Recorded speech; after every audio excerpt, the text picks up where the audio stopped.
2021년 설 명절, 이전에 경험해 보지 못한 사상 초유의 명절을 보내고 있습니다. 부모님을 영상통화로 연결해서 손주들이 비대면 세배를 드리고 카톡으로 세뱃돈을 받기도 합니다. 어떤 집은 부모님 댁 근처에 가서 차 안에 대기하고 있다가 번갈아 가면서 2명씩 부모님께 세배하고 왔다고 하더라고요. 저희 집입니다. 네. 5인 미만 규정을 준수하기 위해서. 우리는 코로나 시대에 정말 이전에는 상상도 하지 못할 변화를 경험하고 있습니다. 그런데 이렇게 급격하게 변하는 환경 속에서도 정말 꿈쩍도 하지 않고 변하지 않는 것처럼 보이는 게 있습니다. 뭐냐고요? 사람 됨됨이. 늘 명절을 지나고 나면 명절 증후군처럼 어쩜 어머님은 성격이 늘 그대로시냐? 어쩜 형님은 여전히 자기 생각만 하시나? 사람 참 변하지 않는다고 하면서 섭섭함을 토로하기도 합니다. 이번 명절엔 좀 다를까 해서 기대하고 갔지만 역시나. 여러분에게 솔직히 질문해 봅니다. 사람은 역시 변하지 않는다고 생각하나요? 아니면 그래도 사람은 변할 수 있다고 생각하나요? 그런데 성경은 분명히 말씀하십니다. 예수님을 제대로 만나면 존재 자체가 완전히 변한다고 말이에요. 고린도후서 5장 17절이죠. 그런즉 누구든지 그리스도 안에 있으면 새로운 피조물이라. 이전 것은 지나갔으니 보라 새 것이 되었도다. 혹시 여러분 마음속에 성경에는 분명히 말씀하셨지만 제 주위에는 이렇게 변화된 사람 찾아보기 힘들던데요. 결국 뒤통수 치던데요. 이런 반문이 올라오지는 않습니까? 1년 전인가 우연한 기회에 베이직 교회 조정민 목사님께 멘토링을 받은 적이 있었어요. 그런데 그때 다소 충격적인 말씀을 하시더라고요. 교회 안에 가장 문제가 되는 사람은 회심하지 않은 종교인이다. 회심하지 않은 종교인이 계속 교회를 오래 다닐수록 그 교회에 어려움이 있다. 회심하지 않은 종교인이 떠나는 것을 너무 두려워하지 마세요. 저는 놀랐어요. 그런데 이 조정민 목사님의 이야기를 들어보니까 일견 수긍이 가더라고요. 본인이 미국의 한인교회 개척해서 1년 만에 수백 명이 몰려드는 숫자적 부흥을 경험했지만 변화되지 않는 사람들 때문에 자신은 입이 2번이나 돌아가는 등 정말 죽었다 살아났다고 말씀하시며 그때의 교훈으로 현재 하는 목회에서는 우리 성도님들이 진정한 회심이 일어나는가를 가장 큰 목회의 주안점으로 둔다고 담담히 고백하시더라고요. 회심이 무엇입니까? 돌이킬 회, 마음심. 조직신학자 벌코프는 진정한 회심은 하나님의 뜻대로 하는 근심에서 나오며 하나님에게로의 헌신의 삶을 일으킨다. 이는 하나님의 영에 의해 죄인의 의식 생활에서 일어나는 변화요. 이전의 삶의 방향이 현명치 못하고 잘못되었다는 자책을 포함하며 생애 전 과정을 수정하는 생각과 의견, 욕망과 의지의 변화이다라고 정의합니다. 오늘 본문에는 성경에서 가장 극적이라고 회자되는 바울의 회심 장면이 소개되고 있어요. 예수 믿는 사람을 잡아 죽이던 광포의 사울을 사도행전 후반부의 선교 행전을 주도하는 최고의 복음 전파자 바울로 변화시킨 다메섹 회심 사건이죠. 우리 3절을 한번 우리 온라인으로 들으시는 분들도 다 같이 한번 읽어볼까요? 우리 3절입니다. 시작. 사울이 길을 가다가 다메섹에 가까이 이르더니 호련히 하늘로부터 빛이 그를 둘러 비추는지라. 사울의 회심 사건은 본서에서 본문 외에 바울의 회고 형식으로 22장, 26장에 2차례나 더 기록되어 있습니다. 이렇게 3번이나 동일한 사건을 반복해서 기록한 것은 그만큼 중요한 의미가 있다는 것이죠. 사울의 회심 사건이 초대교회의 가장 극악한 핍박자가 교회의 가장 충실한 일꾼이요 가장 큰 영향력을 끼친 복음 전도자로 변화된 사건이라는 점에서 중대한 의의를 지니고 있기 때문입니다. 이게 좀 어려우면 여러분들이 어느 공동체든지 예전에 다녔던 어느 교회든지 저 사람 그 사람이 목사님이 되고 그 사람이 완전한 복음 전파자로 전국적으로 전 세계적으로 복음을 전파한 그런 사람으로 변해됐다고. 그 사람. 그렇다고 이름 말하면 안 되고 이런 일이 일어난 거예요. 그렇다면 사울이 어떤 사람이었나요? 사울은 길리기아 다소라는 도시에서 태어났죠. 사울의 아버지는 베냐민 지파 출신. 이게 중요합니다. 베냐민 지파는 이스라엘이 북이스라엘과 남유다로 나뉘어질 때 유다 지파와 함께 남유다의 정통성을 지킨 명문 지파였어요. 남유다의 정통 왕가를 계승하는 데 일익을 담당했기 때문에 늘 지파적 자부심이 있었습니다. 그게 높았어요. 뼈대 있는 집안이다. 뭐 이렇게 말할 정도로. 또한 사울의 아버지는 바리새파였어요. 선생. 사울의 집안은 종교적으로도 유대 사회에서 지도층에 속한 가문이었습니다. 또한 사울은 당시 전 세계를 장악했던 로마의 시민권 소유자이기도 했어요. 지금은 미국에 대한 이런 이야기들이 여러 이야기들이 있지만 그래도 미국 영주권 가지면은 얼마나 그게 혜택이라고 여깁니까? 근데 로마의 시민권, 그것과는 비교도 할 수 없는, 이처럼 부족함 없는 명문 가문에서 자란 사울은 어려서부터 회당에서 철저한 교육을 받았죠. 사울은 또 유학까지 갔어요. 예루살렘. 명망이 자자했던 가말리엘의 문화. 우리 예술 하시는 분들은 독일 가서 어느 교수님 밑에서 했다 그러면 이게 개런티가 되듯이 유학까지 예루살렘에 가서 가말리엘 문화에서. 사울은 주로 두 가지를 배웠는데 하나는 미드라시였고 다른 하나는 탈무드였습니다. 미드라시는 방대한 분량의 구약 성경 주석서였고 탈무드는 800년간에 걸쳐 완성된 이스라엘의 종교, 사회, 도덕을 위한 지침을 집대성한 방대한 사상체계였어요. 사울은 가말리엘의 제자들 가운데서도 크게 두각을 드러낸 인재였음이 분명합니다.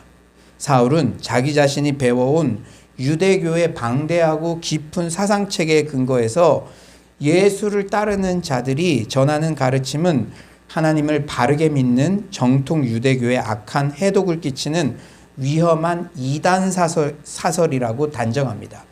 어떤 사설? 이단 사설. 그래서 이런 악독한 이단 사설을 철저하게 뿌리 뽑아야 한다고 생각한 것이죠.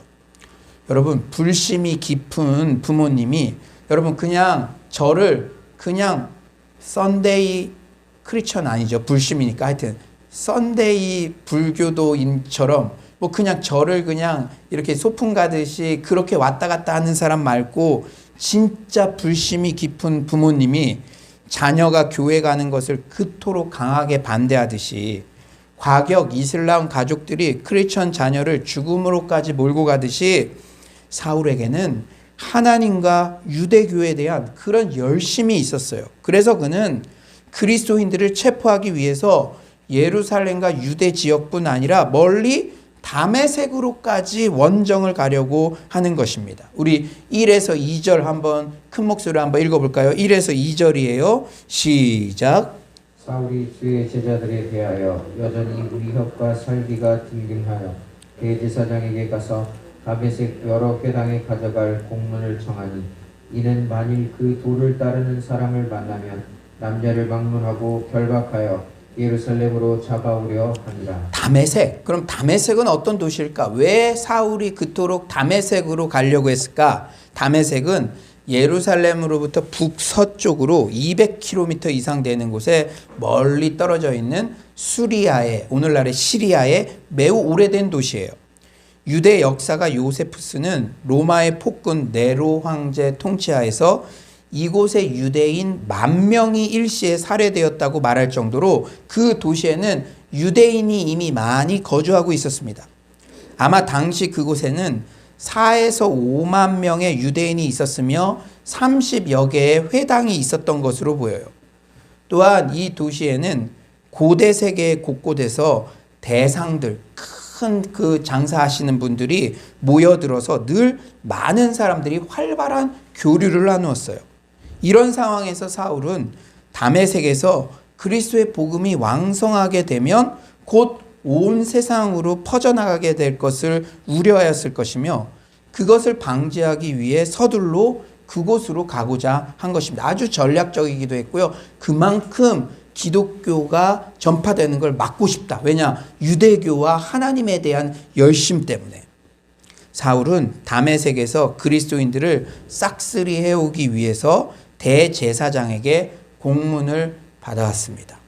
왜냐면요, 그 당시에 이 사내들인 중심으로 형성된 이 종교 지도자들, 정치 지도자들과 이방 지역에 있는 그러한 로마의 통치자들 사이에 약간의 이 미묘한 그러한 이 갈등, 이 힘겨루기 이런 게 있었어요. 그러니까 바울이 가더라도 다메섹에 가더라도 그곳은 이방 땅이니까 그곳에 있는 유대인들을 잡아오기 위해서는 이 예루살렘에 있는 사내들인 그 권력의 최정점에 있는 대제사장의 공문을 받아가야 자신이 잡아오는데 이게 개런티가 되는 것이었죠. 당시 사내들인 공회는 정치적으로 막대한 권력을 행사했기에 대제사장의 공문을 받으면 이방 땅에 흩어져 있는 유대인들을 잡아오는데도 문제가 없었기 때문입니다. 근데 여기서 우리가 잠시 살펴봐야 될 것은 사울의 교회 박해는 하나님을 잘 믿는다는 종교적인 신앙과 대의 명분을 위하여 정치적인 권력을 끌어들인 전형적인 사례입니다. 예나 지금이나 종교가 정치의 힘을 빌리는 것은 극히 주의해야 됩니다. 그런데 이제 잘 협조를 하면 하나님의 복음이 왕성하게 나갈 수가 있죠. 우리가 이 러브키트 사역 감당할 때도 이 공무원, 정말 이 동사무소의 복지 담당하시는 분과 연결이 되니까 실제 필요한 분들에게 이렇게 전달이 될 수가 있었잖아요. 그러니까 이렇게 하나님께서 사용하신 이 허락하신 범위 안에서 잘 연합이 이루어지면은 괜찮은데, 근데 사람이요, 이게 권력에 자꾸 가까이 가다 보면 더한 것을 자꾸 이렇게 원하게 되는 그런 유혹에 빠지기가 쉽죠.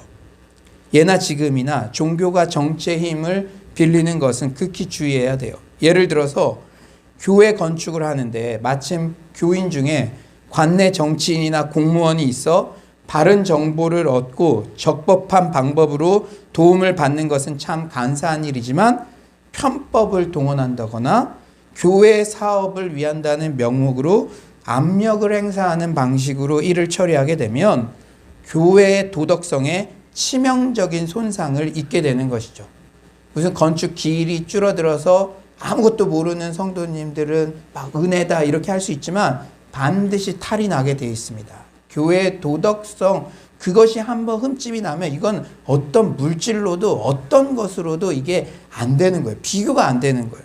그러므로 우리는 세상과 이렇게 정치나 어떤 연합을 이럴 때 극히 우리의 탐욕이라든지 높아지고 싶은 마음이라든지 드러나고 싶은 마음이라든지 좀 빨리 그냥 뭐로 가도 서울로만 가면 된다 이런 마음들, 이것을 진짜로 우리가 잘 다스려야 됩니다. 여러분, 지금 한번 사울의 입장을 한번 생각해 봅시다. 이제 프리패스 같은 대제상의 공문도 얻었고 내가 그렇게도 경외하는 하나님 얼굴에 먹칠을 하는 그 불경한 놈들 다 잡아와서 유대교 사회 안에서 혁혁한 공로를 내가 한번 세워야겠다. 이 일로 나의 출세 가도가 더 탄력을 얻겠지. 이런 증오와 기대가 혼재된 복합적인 마음도 사울에게 있었을 거예요. 그런데 그 모든 계획이 수포로 돌아갔습니다. 희대의 회심 사건, 마음을 돌이키는 사건, 모든 것이 변화되는 사건이 일어났기 때문이에요. 그렇다면 오늘 본문 바울의 회심 사건에서 교훈하는 성경적 회심의 특징은 무엇일까요? 첫째로 회심은 하나님 편에서 주시는 은혜의 선물입니다. 어느 편에서? 하나님 편에서. 우리 3절 한번 다 같이 한번 읽어볼까요? 3절입니다. 시작. 사울이 길을 가다가 다메섹에 가까이 이르더니 호련히 하늘로부터 빛이 그를 둘러 비추는지라. 호련히. 사울이 회심하기 위해서 계획하거나 노력하지 않았죠? 하늘로부터. 회심은 하늘로부터, 즉 하나님 편에서 주신 선물입니다. 예전 교회 성도님 중에서 1년 이상 저에게 회개하고 싶습니다. 그런데 회개가 안 돼요. 이런 기도 제목을 내놓으신 분이 있었어요. 회개는 하고 싶은데 회개 기도가 나오지 않아서 너무나 고민된다고 말씀하셨습니다. 그래요. 회개도 내가 하고 싶어서 할 수 있는 게 아닙니다. 하나님께서 우리 각자에게 회개의 영을 부어주셔야 가능합니다. 조직신학에서는 이를 회심의 능동적 측면이라고 해요. 회심의 능동적 측면. 이게 좀 헷갈릴 수 있는데 우리 입장이 아니라 하나님 입장에서 능동적 측면이라는 거예요. 능동적 회심은 하나님께서 죄인의 의식 영역에서 중생한 죄인으로 하여금 회개와 신앙으로 하나님에게 돌아가게 하는 하나님의 행위다라고 정의합니다. 하나님의 행위. 오늘 본문에서 사울에게는 하나님의 임재의 상징인 빛이 그를 둘러비쳤어요.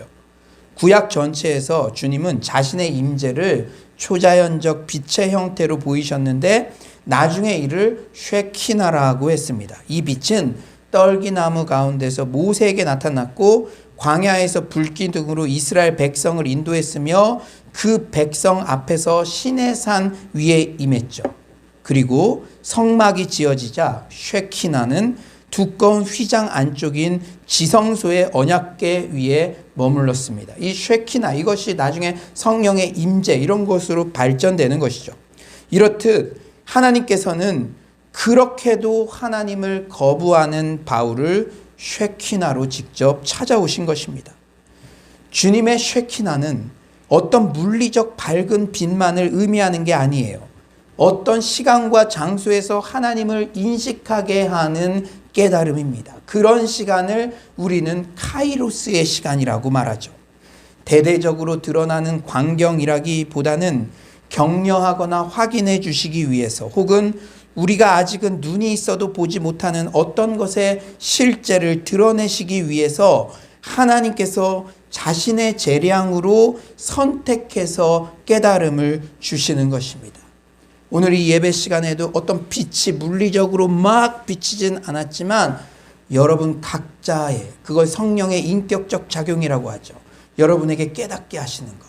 그 쉐키나로 하나님의 임재가 이미 임하고 있는 줄 믿습니다.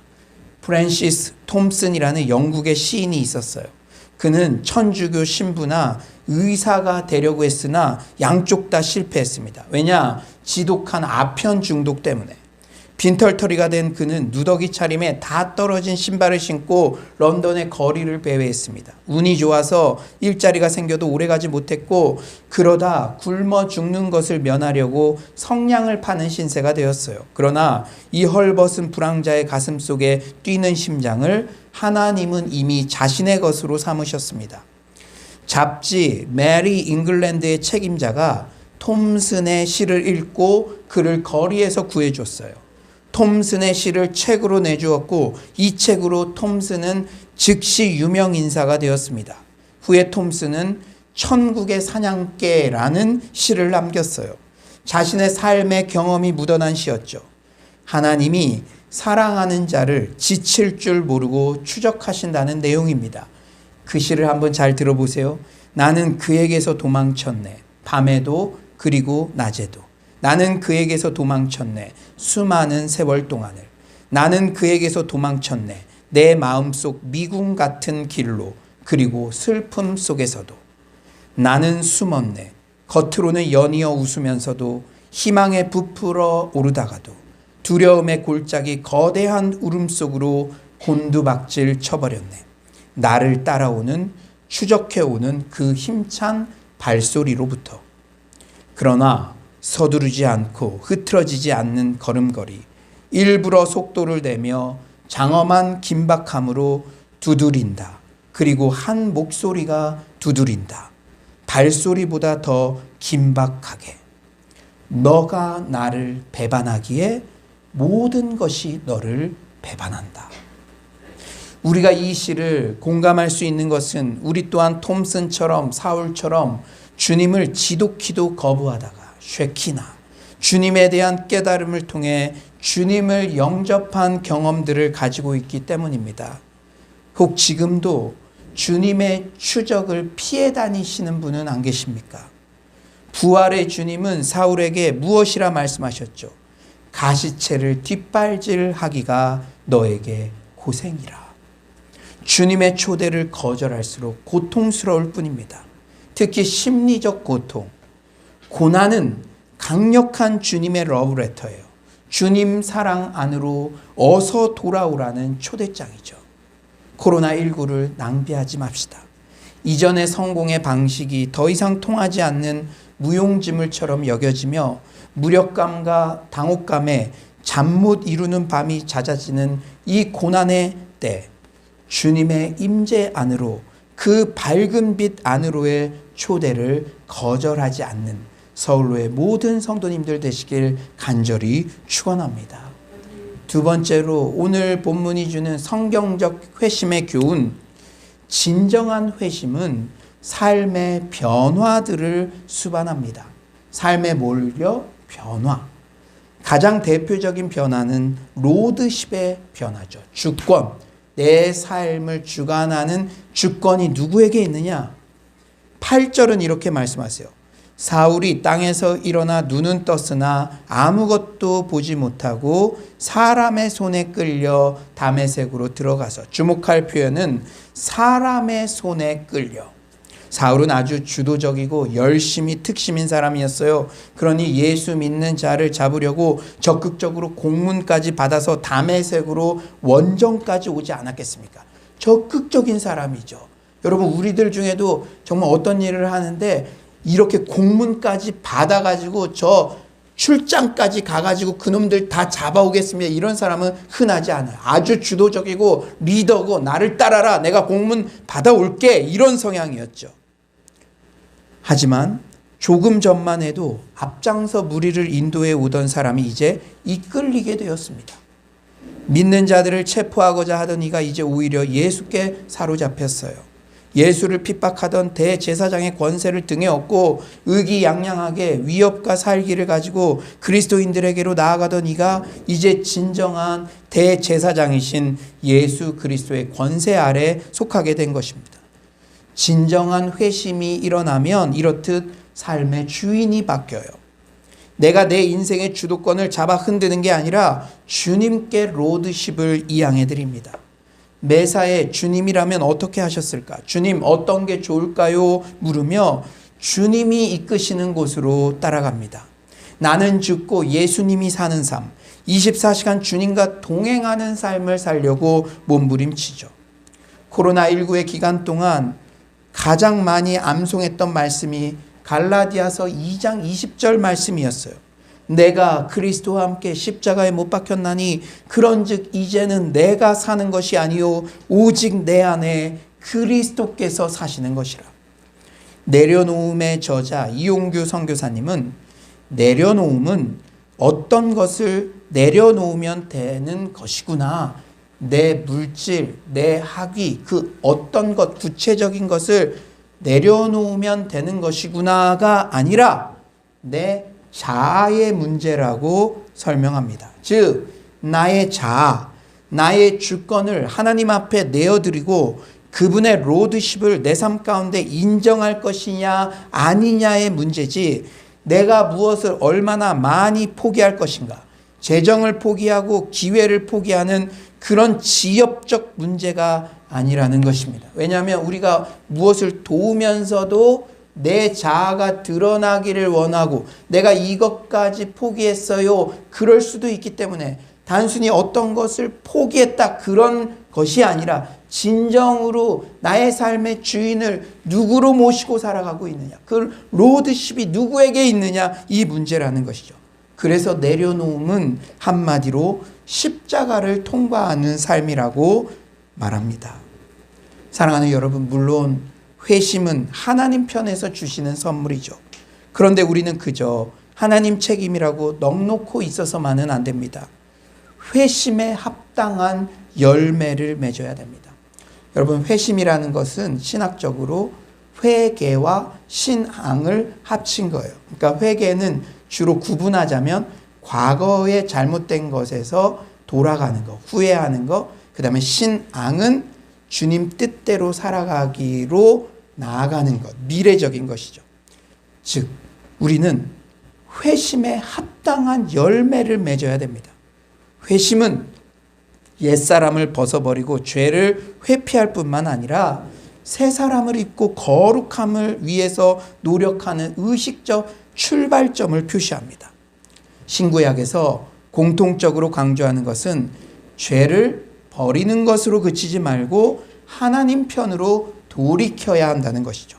이사야 55장 7절이죠. 악인은 그의 길을, 불의한 자는 그의 생각을 버리고로 끝나는 것이 아니라 여호와께로 돌아오라.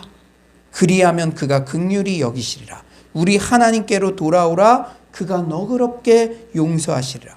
데살로니가 전서 1장 9절도 말씀하세요. 그들이 우리에 대하여 스스로 말하기를 우리가 어떻게 너희 가운데에 들어갔는지와 너희가 어떻게 우상을 버리고, 우상을 버리는 것만으로 끝나는 것이 아니라 우상을 버리고 하나님께로 돌아와서 살아계시고 참되신 하나님을 섬기는지와. 사복음서에서 예수님께서도 분명히 말씀하셨죠. 귀신 들린 자가 귀신이 떠나갔는데 귀신을 버리고로, 귀신이 떠나가고로 그치는 것이 아니라 여호와의 말씀으로 돌아가서 여호와의 말씀이 그 수리된 깨끗한 마음속에 자리 잡혀야 된다는 것을 말씀합니다. 여호와의 말씀이 자리 잡히지 않으면 오히려 더 악한 일곱 귀신이 들어올 수도 있음을 경고하셨어요. 여러분, 기독교는 비움의 종교가 아닙니다. 비움으로 끝나는 종교가 아닙니다. 비워진 그 마음속에 하나님의 말씀으로 채워져야 되는 줄 믿습니다. 버리는 것만으로 그치는 것이 아니라 turn around, 돌아가는 것까지를 포함하는 것입니다. 성경적 회심은 단순히 죄를 슬퍼하고 후회하는 것으로 끝나는 것이 아니라 turn around, 돌이켜야 됩니다.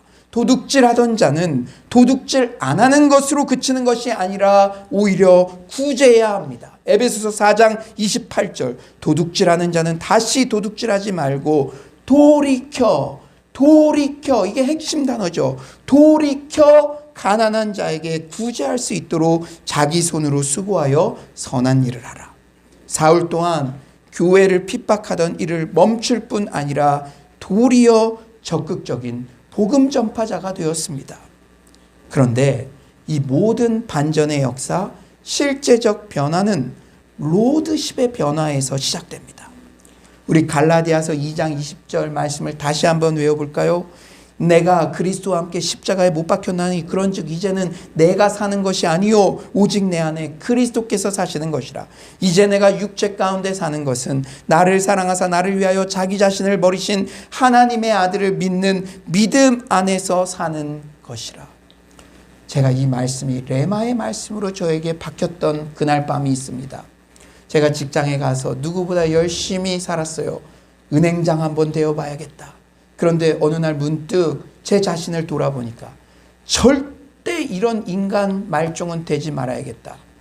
내가 혐오했던, 절대 되지 말아야 되겠다라고 생각한 그 사람이 내 모습이었습니다.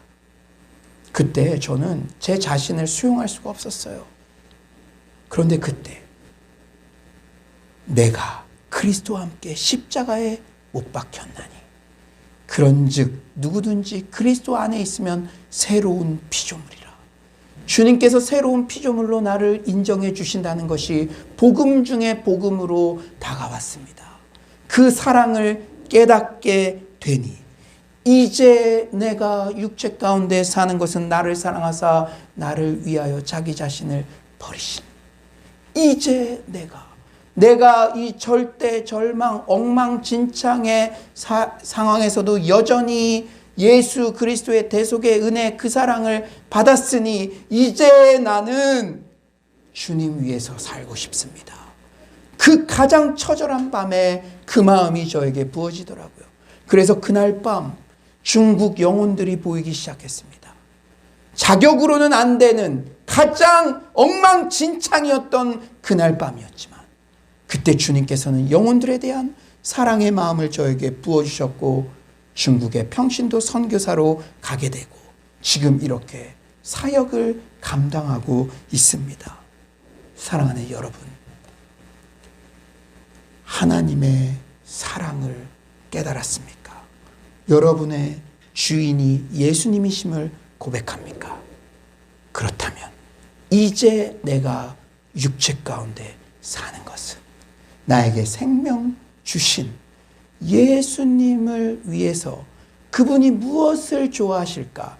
그분께 묻고 그분이 원하는 그 상황 가운데 우리 자신이 돌아가고 우리가 그 길로 나아가야 될 줄 믿습니다. 사랑하는 여러분, 이제 말씀을 정리하겠어요. 지긋지긋한 과거의 삶, 이제 좀 청산하고 변화된 삶을 꿈꾸십니까? 여러분들이 아까 사랑에 추적하시는 사냥개 같은, 천국의 사냥개 같은 하나님의 그 사랑, 그 시를 들었을 때 어떤 마음이 드셨어요? 여러분들이 솔직하게 사람에게는 이야기하지 못했지만 그 시의 한 구절이라도 여러분에게 울림이 되는 구절이 있었습니까? 아무도 엉망진창으로 그냥 그렇게 살아가고 싶어하는 사람은 한 명도 없습니다. 적어도 주님 앞에 나올 때만큼은 지긋지긋한 과거의 삶, 이제 좀 청산하고 사람다운 삶, 좀 거룩한 삶, 변화된 삶을 꿈꾸십니까? 명절을 지나면서 우리 가족들 정말 변화되기 원합니다. 누구에게 너무 창피하기도 하고 너무 참담하기도 해서 내가 말도 못하겠지만 우리 가족들 정말 변화되기 원합니다. 벌써 몇 년입니까? 제발 좀 변화시켜 주세요. 그런 기도가 더욱 간절해졌습니까? 그런데 여러분 잊지 마십시오. 분명한 것은 변화는 지금도 일어날 수 있습니다. 그토록 살기가 가득했던 사울의 드라마틱한 회심 장면을 보면서 우리는 우리의 상황은 그렇지 않더라도 믿음으로 선포해야 됩니다. 하물며 내 남편일까 보냐. 내 남편은 죽인 적은 없잖아요. 사람을 죽인 적은 없잖아요. 원정 가서 예수 믿는 자들을 때려잡으려고 정부에 공문을 청하고 그러지 않잖아요. 그랬던 사울도 쉐키나 하나님 편에서의 그 회심의 빛이 임하니까 그의 삶이 달라졌습니다. 하물며 내 남편일까 보냐. 하물며 우리 가족일까 보냐. 하물며 나일까 보냐. 우리는 믿음으로 선포해야 될 줄 믿습니다. 천국의 사냥개처럼 우리를 끝까지 추적하시는 하나님의 사랑을 신뢰하시기 바랍니다. 오늘 이 자리가 그 증거의 자리예요. 내가 어젯밤까지 어떤 상황과 어떤 생각에 놓였든지 간에 오늘 깨달음의 빛을 비춰주셨잖아요. 내가 너를 끝까지 포기하지 않아. 하나님의 사랑의 사인인 줄 믿습니다. 내 삶의 진정한 주인은 주님이심을 고백하며 회심에 합당한 변화의 열매를 주님께 가득 안겨드리는 서울로의 모든 성도님들 되시기를 간절히 축원합니다.